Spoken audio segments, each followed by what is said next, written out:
Every once in a while, a film is created that feels so familiar that at first you can't put your finger on what it is. Sometimes these films are masterpieces of hard work and perfect storytelling that steals from existing stories, but reinvents it in an imaginative way that ultimately makes it its own. Stealing is never good, but interpreting is. And The Matrix is one of those films that is far more than just great visuals. It's a film that amazingly interprets important topics in our reality. We're looking briefly at two of its most important interpretations from our world put into The Matrix, and how filmmakers can create storylines from interpretations. The main theme of The Matrix that it's all a simulation, which is a scary thought that I even naturally theorised myself when I was very young.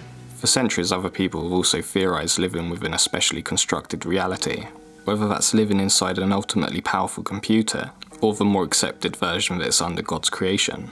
We can probably never know the real answer to either, so for now, ignorance is bliss. In the 80s, author Jean Baudrillard took the red pill and explored the concept himself. He published a very hard to understand book that defined the main constructs for the Matrix film.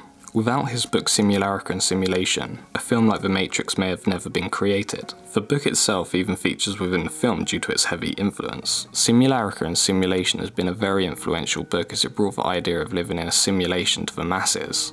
And it also inspired other media like The Sims games. The hard to grasp concept can be shortly broken down to that it's possible that we're living inside a simulation if there is an ultimately powerful energy source to produce all the elements that we ourselves experience.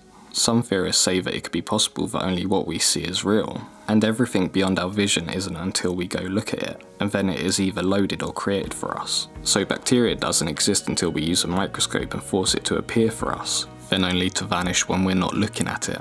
The simulation theory can supposedly explain some phenomena that we experience like deja vu and the Mandela effect, along with many more suggesting it's a glitch in the system. The Sims game's characters don't know what's beyond them and neither do we. Both of us just keep playing the game and this is what Neo does until he becomes aware. This interpretation completely sets out the rules for The Matrix, making it a film that stands out. The Matrix's story is also heavily influenced by the Christian Bible as well. There are character names such as Trinity and the Architect. Neo himself follows an interpreted timeline similar to Jesus.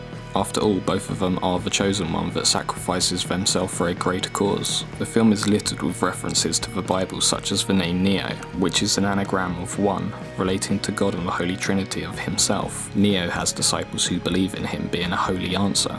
Neo and his crew board the ship the Nebuchadnezzar, based on the Babylon king often mentioned in the Bible. A city they visit called Zion is the hill where the city of David in the Bible was built. The list is endless because the Wachowskis create a dense fictional universe that heavily borrows from stories and philosophies. To borrow and interpret is a powerful tool in storytelling, though it may feel like cheating because half the work is done. The truth is that it isn't, and that it merely just gives a special element of creativity and familiarity to a film. If you enjoyed this episode, be sure to like, subscribe and share. Click the bell button to be notified for more content. I'm Ryan, and thanks for watching Honey Bear.